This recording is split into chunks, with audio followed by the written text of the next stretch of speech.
Happy Monday, everybody. Welcome to the I almost said the wrong words. All right, what a way to start it, right? Welcome to Expanding Your Search and Stopping for Directions. We changed the name. We've gone through a complete branding strategy change. Consulted lots of experts, well, one in particular, and finally have gone through our branding change, and you're now welcome to Expanding Your Search and Stopping for Directions, the podcast. I'm Brent Bailey. It's so good to have you with us on this Monday, the last day of August. And it's just unbelievable. It was like time was creeping so slow for the longest amount of time here in this year. And now we're getting ready to be in September. So 2020 is down to its last quarter. Yeah, you're not on, so I can't hear you. All right, so anyway, I'm joined right now over at the podcast desk, the tech desk, by Jody and Luke right now. And guys, let's get this party started, shall we? All right. So, first of all, how was your weekend, everybody? It was good. Yeah, get your mic. Weekend was good. It was good. Nice. Yeah, we had a good crowd at church on Sunday. Yeah, we did. We did. Yeah. You know, we started coming back on Mother's Day weekend. Uh-huh. And yesterday was by far the best crowd we've had back in the building. Yeah. We've had a lot of folks watching online, but we had a really good crowd yesterday. It was very surprising. We did. It was nice to have a family member from out of town. Yes. Well, not a family member. I mean, they're like family. Yeah, they are. But like one of our old babysitters and a girl who grew up in the youth group when we were in youth pastors in Tulsa. They were there, and her and her mom were there, and her husband and her little baby. It was just a good. It was good. That was nice, and then we had some visitors, but then a lot of our other folks had come back. Yeah. And we actually had people traveling yesterday. So yeah. So it was good. It was a good day yesterday. So did you do anything fun over the weekend, Luke? No. No. All right then. He's single, ladies. So. I'm just kidding. So you want to put your number on a piece of paper and hold it up? I think we have a slide ready. Slide, yeah.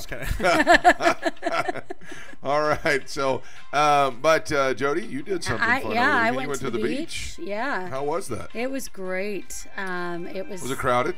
No, it really wasn't. I mean, that people social distanced. It was good. I know people are really concerned about that. But it was great. We were in the water most of the day. It was wonderful. Got quite a bit of sun. I still spent feeling it. My Saturday waiting on the. We have internet issues here in our new house, and thank God it doesn't affect the podcast because we hardwire in for that. But the Wi-Fi in this house is terrible. It is horrible. It's just awful. And our company that we use, it's a broad array of colors, if you will. And I'm not saying their name. Yeah. We gotta be they have been out here 3 times in 3 weeks to try and fix things. And not really happy about it. But I spent the day. We're supposed to be here between 1 and 2, and then my plan was, as soon as they finished, I was going to come over to the beach and join you and Preston and our friends that were there, the Comptons and the Toros and. We had Abels and the Browns Abels and the Browns. Yes, all of them were there. And so, anyway, y'all don't know who that is. So anyway, so we're from the church, and so we were going to go over and Peyton and I were going to join you, and it ended up coming at 5:00. Right. So. Yep. So. Wasn't a fun weekend here. No, and it did storm here too. It did storm. But let me tell you, it was about to storm big time at the beach. And we stood out there in the water, and we were all like, "We don't want to leave." So we spoke to the storm, and it did not rain a drop while we were there. It went away. It seems like you and Mrs. Hagan have some kind of deal with God or something. Yeah, exactly. Control the weather. Exactly. So we were like, it's not going to come near here. So. So, all right. So let's get to it. What's going on in the world today? Well, today is a few days National something. You want to say Monday. Something? It is Monday. Why do you have to remind us? Yeah. It is Monday. But today is National Trail Mix Day. Yay. I thought about... I can't have trail mix right now because I'm doing low carb. So, I mean, I know there's nuts and stuff in it. But if they get the ones with Chex Mix and stuff like that, raisins, that's all you carbs. can't have that.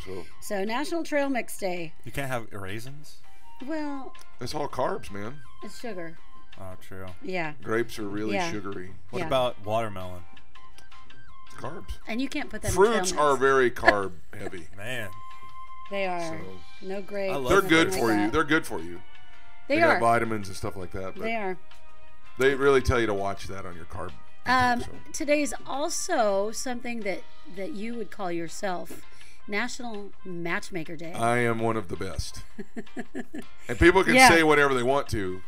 You know, they can call themselves, oh, I'm really good at it. Listen to me. I have like a very high percentage of folks that I connect end up getting married. Wow. Yeah. It's like True. a gift. Yeah. It's a gift. Yeah. In fact, there's one family in particular, in Oklahoma that should I just say who it is? It's the Vonnegut family, if they're probably watching. Well, yeah. All right. And their Derek, family. I introduced to his wife, Janelle. All right. Christina is married to my cousin Aaron. Yes. Katie is married to our son, if you will. He's not really our son, not. but he grew up in our house, Adam Stewart. All right. And guess who's the only one that's single? Gabby. And you know why? Because I haven't introduced her to her. So everybody watch out for Brent's new app called Brent's Big Dating Dogs Game. Dating. Yeah. Big Dogs Yeah. Dog dating. Yeah. I'm telling you, I just have a knack for it. Yeah. You do. It's like I see things, and that's why Luke's still single. I haven't found Yeah. the person that We I would haven't really stick with him tried. yet. So National Matchmaker Day, and what are we supposed to do for that day? Are we supposed to just recognize, or are we supposed to help recognize somebody they- make a match? No. It's recognizing the person that matched you with your mate or your. So I'll be expecting 3 phone calls at least. Gift cards are At welcome. least. Yeah, gift cards, flower. You can send flowers to me. You can It's look just- up Brent's Amazon gift wish list. Yeah. That's good. I like that. I like that. Today is also National South Carolina It Day. is National South Carolina. Yeah, all the Day. states have a day, and we just keep having to hit on those. And so, Yeah. happy South Carolina How do Day. you Happy- celebrate South Carolina Day? Let's all go to Myrtle Beach. Okay. Yeah. From here, let's do it. I guess you're supposed to recognize something about the state that whenever it's their day. Yeah. So, I don't know. I don't know. For Florida Day, it's- what do you have to do, like something crazy then? Since all the crazy stuff Maybe. happens here? Maybe. I don't know. Exactly. You have to go wrestle an alligator. Yeah. Yes. I'm You know, sorry. I'm not would saying much. listen. I will say this: one of the best restaurants in the United States is in South Carolina. And that is. It's the Lady and Sons. That's Oh. not Martha Oh, Stewart. that's right. The other one, Paula Paula Dean. Dean. Hi y'all. And the fried chicken there is amazing. Yes. And it's in I right. forgot that was is that there. Charleston, right? So downtown Yes. Charleston. Yeah. We went there with my mom and dad just to eat there, and it was amazing. Yeah, it was amazing. So Yeah. happy South Carolina Day. Okay, a couple things into the news. There was a really friendly little article about how long food actually lasts after the expiration date. Yeah. And so we thought we'd pass along some of this information to you. Flour can last 6 to 8 months past the expiration date. 1 to 2 years if you put it in a freezer. Who freezes flour? Who uses Can flour freeze? Yeah, I don't. I didn't I even don't know that know. it could. I didn't know I freeze. feel like I've heard that before. How do you freeze something that's dry though? It's just to Like, keep there's the no freshness. water in it. It's just a freshness. 1 to Secret, 2 I years. guess. All right. So then they said also if you put your spices in a drawer. Now I don't know about wherever you're watching from. Ours are not. I grew up. Everybody had them in a glass see-through jar on a rack, Yeah. hanging in their kitchen. Yeah. Spice rack. And I know those sat there longer than 2 or 3 years. Oh yeah. Oh, good Lord, yes.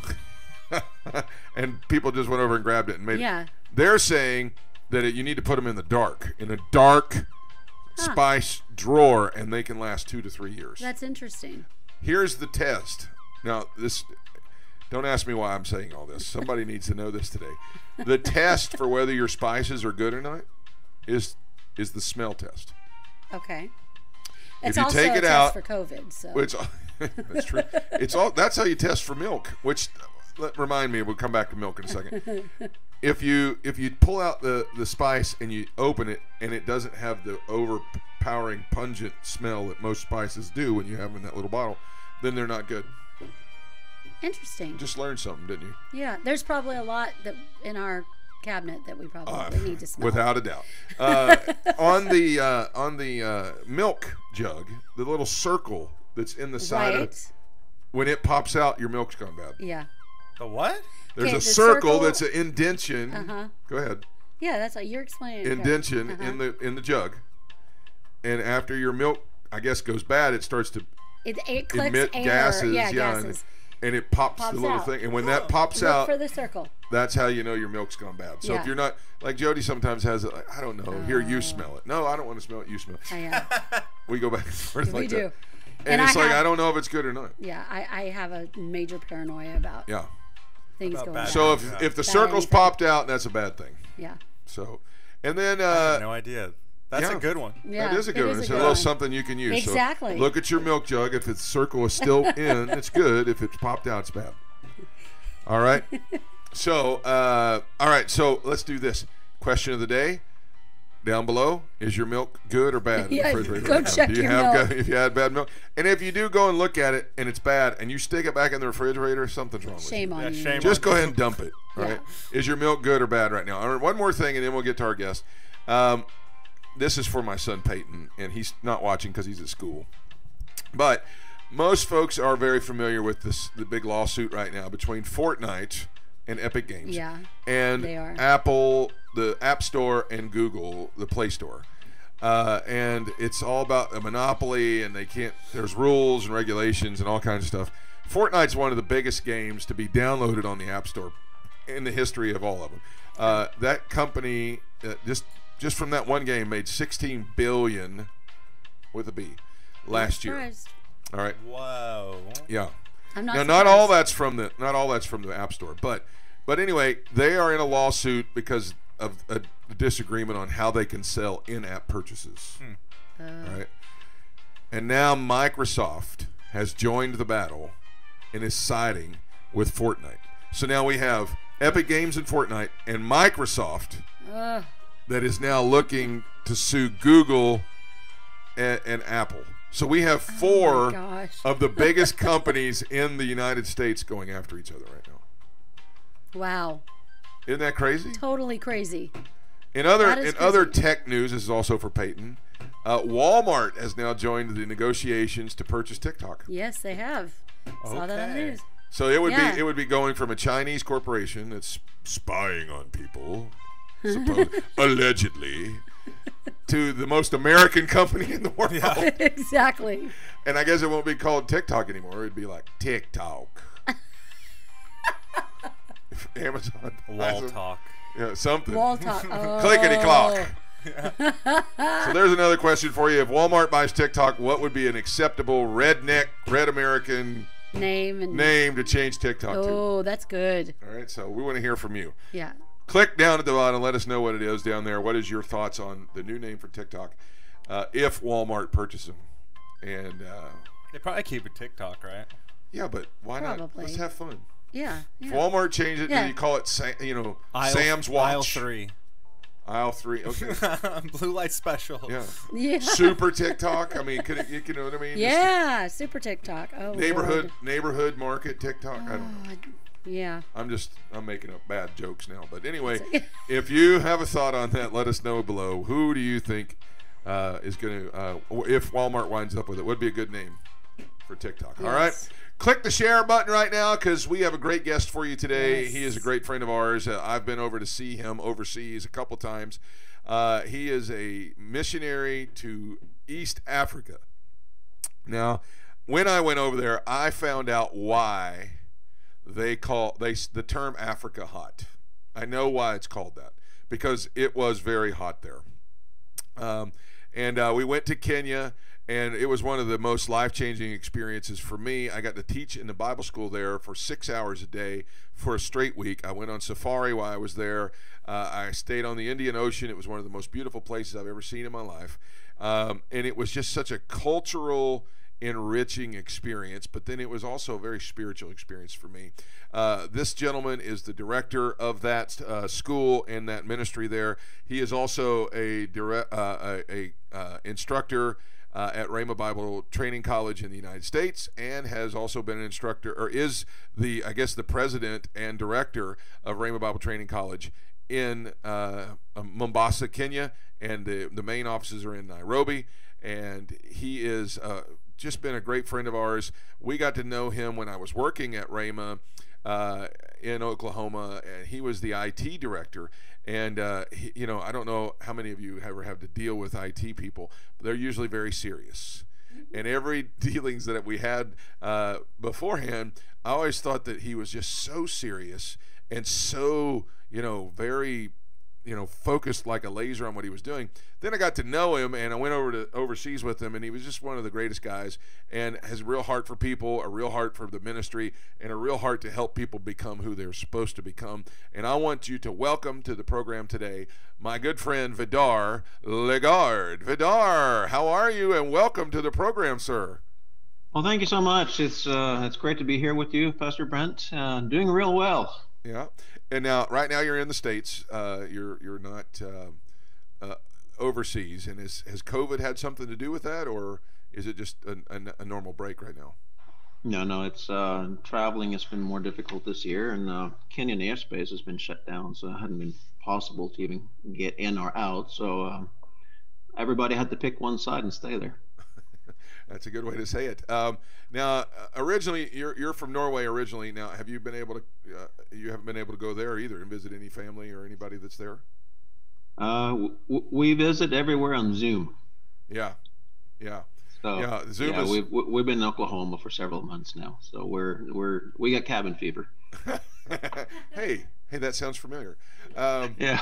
So, all right. So, you started the school over there a number of years ago, and you kind of really, like me, you were affected by the message of the Word of Faith, and you felt like the Lord was leading you to start this up over there. How many years has the school been going? What's the enrollment looking like, and things like that? We started in 2006, full-time with the school, some seminars and different things before then. And this year we were at 230 students before things closed down and we had to move everything online. So we kept about 100 students online, those that have sufficient internet connection to do that. So we're at 100. Would have been at 230. So that brings us to a great point. What are the internet sufficiencies? What is that like there?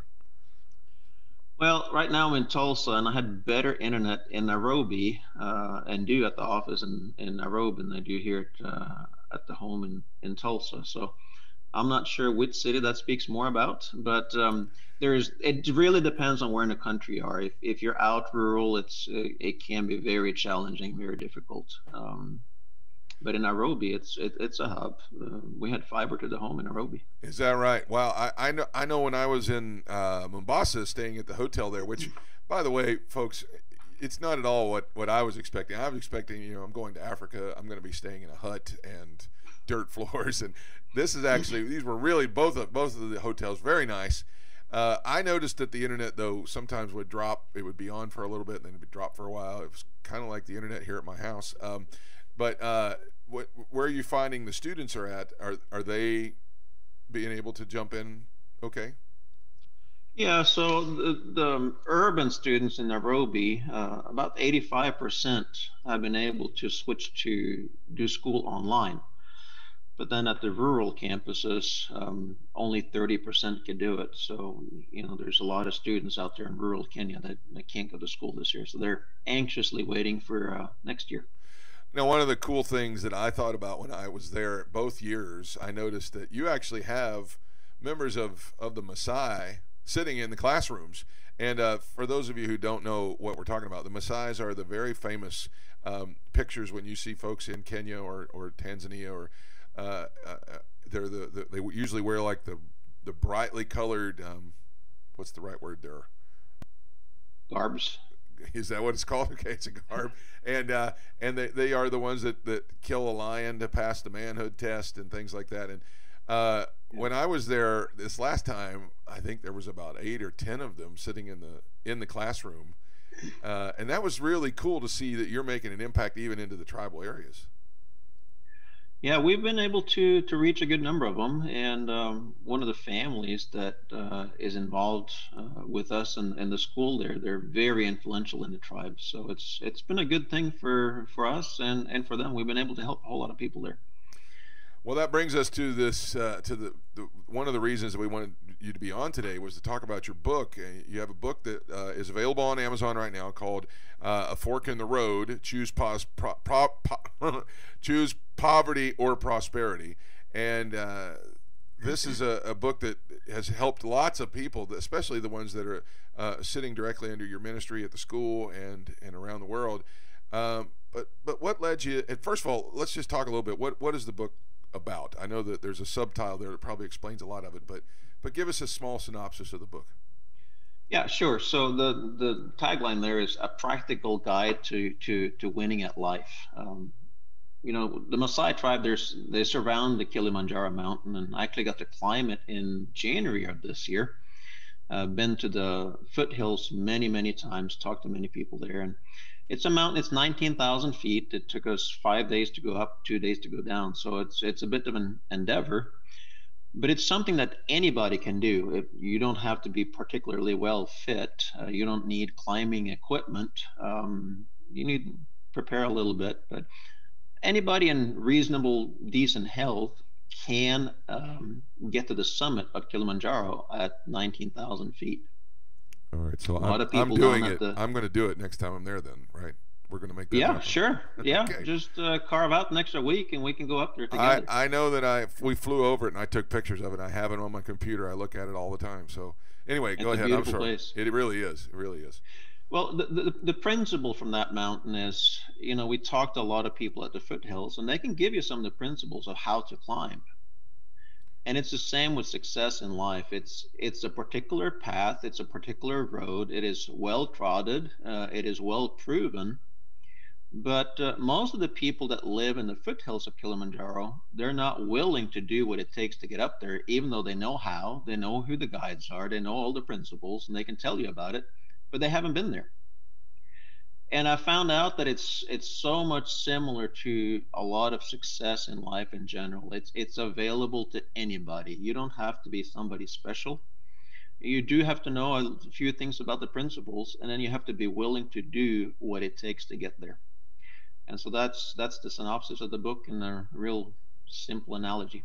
And so you lay out in this book some of what those principles are, and if you can give us just one. We don't want to give everything away because we want people to buy the book, but what would be one that people could... Well, when we started the school, we got stuck at 70 students in the schools in Kenya, and I started looking around, and I found other schools that were doing so much better.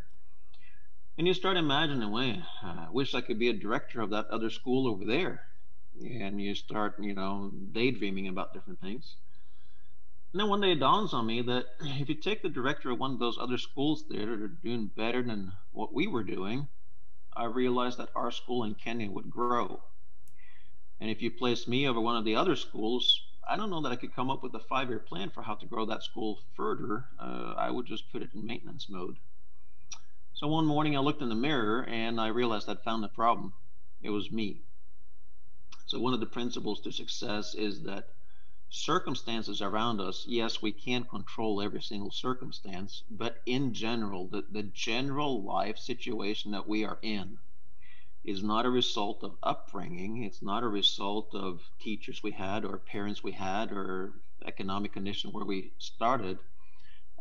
It's us ourselves and our thinking processes and our mindset and the resulting actions that have produced the circumstances and the life situation that we are in.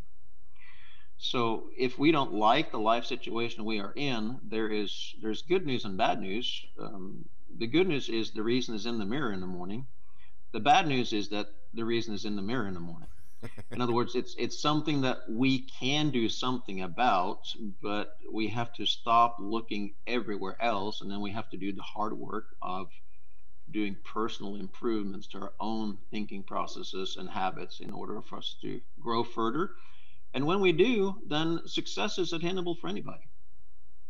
Wow. This is Vidar Ligard. He is the director of RHEMA in Kenya and a really good friend of the show. And Man, that's a very deep point that you just made, and I know that some folks are afraid of that. They're afraid to actually start to unravel what that is. As Listen, people, it was a painful day when I stood in that mirror in the morning and I realized I'd found a problem. It wasn't easy. It's a painful realization, but it was also very liberating. I started taking action and doing something about it, and today we're 230 from 70 students. and so how I know that again, there's probably many steps after you should start to recognize yourself. What can people do to start making that change? Well, I'm a firm believer in actually working on our weaknesses. We hear a lot about, you need to hone your strengths. And take a basketball player like Michael Jordan. He had a coach. Anybody in sports has a coach. Anybody who's doing really well in business, they all have a coach or some mentor of some sort. But that mentor and coach isn't just going to allow you to do what your favorite thing is to do. Mm. There are some things that are not our favorites, and a lot of times it's those things we don't like to do that we need to work on a little bit. I give an example there. Just here in Tulsa, I went to I just had an issue with my foot. I think I've been to Kenya, and so I go to a medical doctor, very reputable here in Tulsa, and the medical care was great, nothing wrong with it, but there was an issue with the bill. And I spent weeks and got to run around at the billing office between this person and that person, the other person, and the third person and the fifth person. I finally got so frustrated, I said, forget it. I'm just going to pay this bill, even though it's got a mistake in it. And I realized that, the great medical doctors, a lot of times are A students from medical school. They get together, but they may not know how to run a business. That's their weakness. And so this particular medical doctor, he could improve his medical skill all he wants to, but I'm still frustrated as a customer because he's not doing anything about his weak spot. And so there's several different areas in life that you have to be able to manage to. You don't have to be super good at everything. Nobody can be an expert in everything, but you have to get to the point that you're at least you can pass muster in a wide variety of areas. You have to be able to manage your personal finances. You have to be able to manage relationships, and you have to look at various opportunities in life and see what value can you contribute to those opportunities, because people will pay you in life what value you bring to the table. So you Wow. need to look at what value am I bringing to whatever relationship. Whether we are an employee or we own a business, we're all in business. We provide, even an employee provides value to an employer. And that employer is going to pay you what they think they can find somebody else doing what you are doing. Whew. And so a lot of people don't like what they're paid, but the fact is your employer is paying you exactly what they think they can get somebody else to do your job for. Well, that's a painful truth for a lot of people, but nevertheless, it's the truth. And if we realize that and then start working on, okay, how can I bring more value to the table? Your employers can either give you a raise or somebody else will find you and give you a job opportunity somewhere else. Wow. And so the responsibility rests squarely on our shoulders. Yeah, which is, again, good news and bad news. Yeah, yeah. If you'd like to find out more about what Vidar is talking about, grab a copy of his book. It's available on Amazon right now. It's called A Fork in the Road. And as you can tell, there's tremendous wisdom in here. It's not always fun, and it's not always stuff that you love to hear and love to work on. But I know that I've asked the question before to some of our folks. I'm like, why should people want to listen to you? That's not a slam. I'm asking you to think of that question so that you can answer it. And there's a lot of folks that do have a hard time answering that question. And I know when I wrote my first book, I asked myself that same question. Why would anybody want to listen to what you're saying? You can't just put down a bunch of whatever. It's got to be something that you have to be able to answer yourself too. So such a good thing. It's good stuff right there, Vidar. As we wrap it up today, I know that you told me you were teaching class earlier today via Zoom. So many folks are disillusioned right now and really shook by COVID. But I mean, you're doing something in Africa which many times is considered one of the sickest places in the world. There's plagues and all kinds of stuff, and yet you're still marching forward. Encourage everybody with what you're doing to keep things moving right now. Yeah, sure. The situation, anybody who dies is never a good day. Yet we work in areas with typhoid, malaria, Ebola, all kinds of different things. With the shutdown in Kenya, we have encouraged people. I was reading from Genesis where, it says that Isaac, he sowed in the year of famine. And really, Isaac wanted to go to Egypt. There was a famine in Canaan's land, so he's looking for a better opportunity. But God says, no, I want you to stay put. And the principle there is, during hard times, it's important to listen to what God says and not just take our mind to where we think it's going to be easier. So he obeyed, he stayed put, and then he did something very bold. He sowed in the year of famine. And the Bible there says that the Lord blessed him and he reaped 100-fold.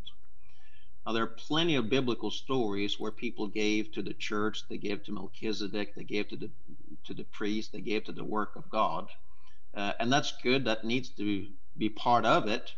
But Isaac, he sowed into his own farm and he reaped 100-fold from his own farm. He didn't give to the work of God.